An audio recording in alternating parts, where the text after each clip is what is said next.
Okay, so a pretty bold statement I just made, saying that I think the Colt Delta Elite is the coolest, bestest 1911 out there. Couple disclaimers. One, I like all 1911s. I'm a huge 1911 fan, so this isn't me crapping on somebody else's 1911. This is just my personal thoughts, thinking that I think this is the coolest one out there in my opinion, and I'm going to give my reasons why. And by all means, let me know down below if you think I'm wrong. If you think I'm right, I look forward to hearing it. Another disclaimer, I'm pretty much talking about normal standard 1911s. What I mean by that is no cabot arms, guns made out of meteorite, no double-barreled things, none of that weird stuff that is very cool, but at the end of the day, the average person's never going to have, never going to own, never going to shoot, and most certainly never going to carry. I'm just sticking with normal, traditional styled 1911s, stuff like that. So getting into it. So first off, I guess you got the heritage of the gun and the fact that the people that went into creating the companies or being part of this gun coming into existence, you got three big names. With most 1911s, obviously John Browning designed a thing, so most, pretty much all 1911s can thank John Browning for being their existence, or being the reason they've come into existence. You've got, of course, the fact that Colt, when it comes to 1911s, is generally your most iconic brand producing them. John Browning designed the gun for Colt, and Colt thus produced them and everything. And most people will say, Colt 1911, whether it's a Colt or not, isn't always true, but most people are used to saying Colt 1911 because that's who they're used to hearing make them. So you've got Samuel Colt, you've got the Colt company producing, so that's two big names, right? And that's, usually pretty cool. But with the Delta Elite, you've got a third pretty big name that went into the, things happening that this gun came into existence, and that's Jeff Cooper. Jeff Cooper is who we pretty much have to thank for this round, the round that the 10mm Delta Elite fires, 10mm auto. Jeff Cooper was a big influence on that, and he was, that's how we got the, everybody talks about the normal loading, the 200 grain bullet doing 1,200 feet per second. He was a big influence on that. And of course, the Delta Elite was the second ever firearm chambered in 10mm. Sadly, the Bren 10 was the first one and didn't do so well, but the Colt Delta Elite lives on to this day. So it's kind of an iconic gun because you've got a lot of big names in the firearm industry that came together to make this gun. Again, Colt Firearms, John Browning for designing it originally, and of course, Colonel Jeff Cooper. But Colonel Jeff Cooper, for anybody that doesn't know, I highly recommend you go look him up. Really big influencer. A lot of like the modern trainers we see today, he was kind of doing that stuff before they were even a thought. The gun safety rules and all that, he came up with all that stuff and really did a lot of good work in kind of bringing self-defense, people using firearms in self-defense and stuff like that, much further along than it was at that point. So again, somebody you should probably go look up if you've never heard of them. You might find some very useful information. So we got that out of the way, the history of the gun.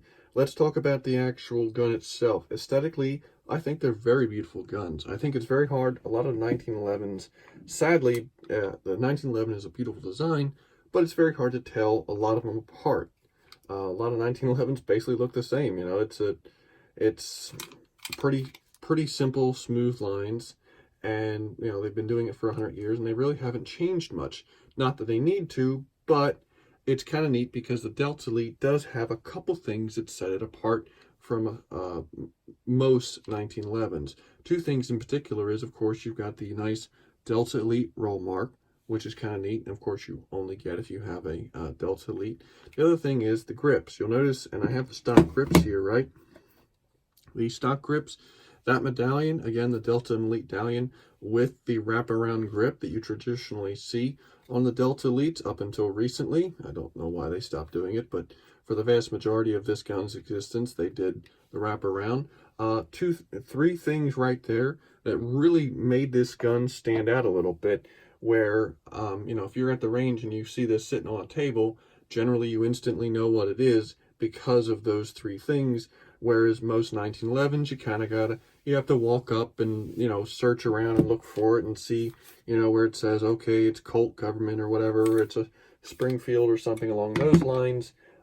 This, you pretty much instantly know what it is just because of the roll mark and the grips. So again, aesthetics aren't that important, but I just think that that's a neat little thing that it kind of makes the gun a little more iconic. The fact that you can usually pretty quickly tell what it is compared to most 1911s. Now, the other thing is, while aesthetics aren't that important, what are important is features. Now, the Delta Elites, they've kind of updated them over the years, and they now make a rail version. But other than that, the Delta Elites don't really have a insanely large amount of like features and tacticalness, but what they do have works very well. One of the things I've always liked about Colts is their thumb safety, right? Their thumb safety is always very crisp, very audible, and very easy to disengage and know that it's disengaged. Very easy to engage, know that it is engaged.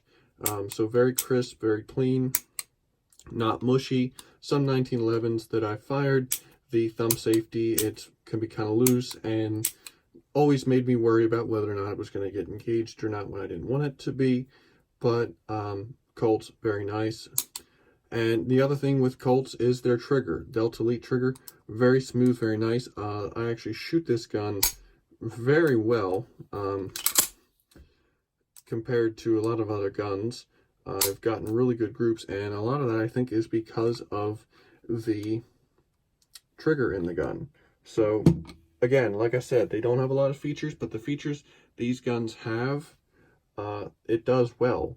It does, I think they really do well. Again, no front side serrations or anything fancy like that, but they don't really need it. Like, again, the cuts they put in, Colt puts into their gun, have always been real grippy. And, you know, I can tell after, if I shoot it all day long, you know, usually you've got a little bit of skin that they take off, but that's kind of how that works. So, not a ton of features on these guns, but I think what they do have, they do very well. And I think that's more important than having a bunch of random features, is having a few good features that function well. The other thing is, what I guess, you know, as I've stated, this is a 10mm gun. That's way cooler than 45 ACP. Don't get me wrong, 45 ACP is an awesome round, and I do consider it to be more than capable of handling pretty much all your self-defense needs. But in recent years, people are starting to say that because of the low capacity, because of the size, 45s kind of started to fall out of favor just a little bit because, again, you know, size and everything. Where 10mm is more powerful than 45 generally, and is also smaller than 45, so you're able to fit more rounds into the same size gun, and you've got more quote-unquote stopping power in each round. So again, the 10mm, that alone kind of sets, at least in my opinion, 10mm 1911s are better than the 45s at this point, just because, again, not crapping on the 45.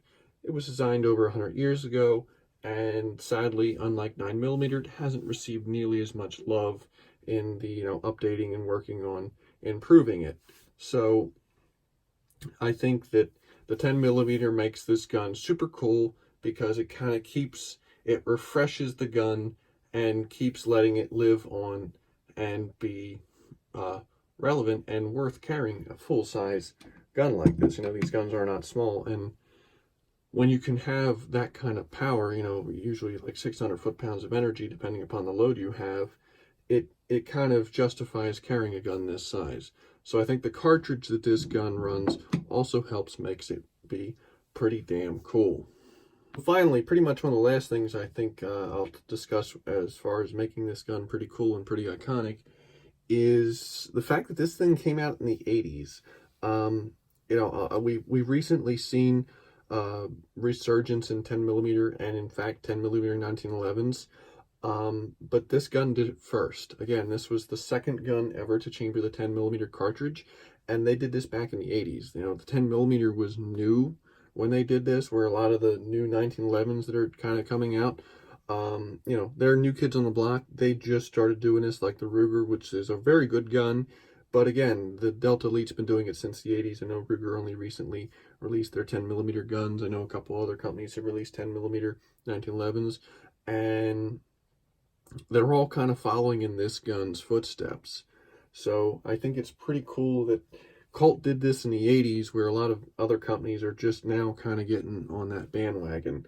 And a lot, for anybody wondering, a lot of cool stuff came out of the 80s. You know, it's funny, I was making a list today, or making a list of some of like my favorite movies, and I realized that a lot of movies on that list, you know, such as, you know, like Die Hard, Lethal Weapon, Ghostbusters, Indiana Jones, Empire Strikes Back, all those movies all came out of the 80s.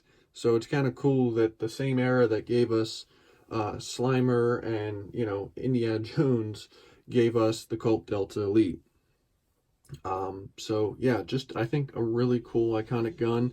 Again, you know, I'm curious to hear what other people think, because I know there's a lot of really cool 1911s out there, but I just think encompassing iconic kind of cool and practical kind of cool, and just overall, you know, nostalgia and everything else, and the people associated with this particular gun, I think it's just pretty much the coolest 1911 out there. But let me know down below what you think, and have a good day.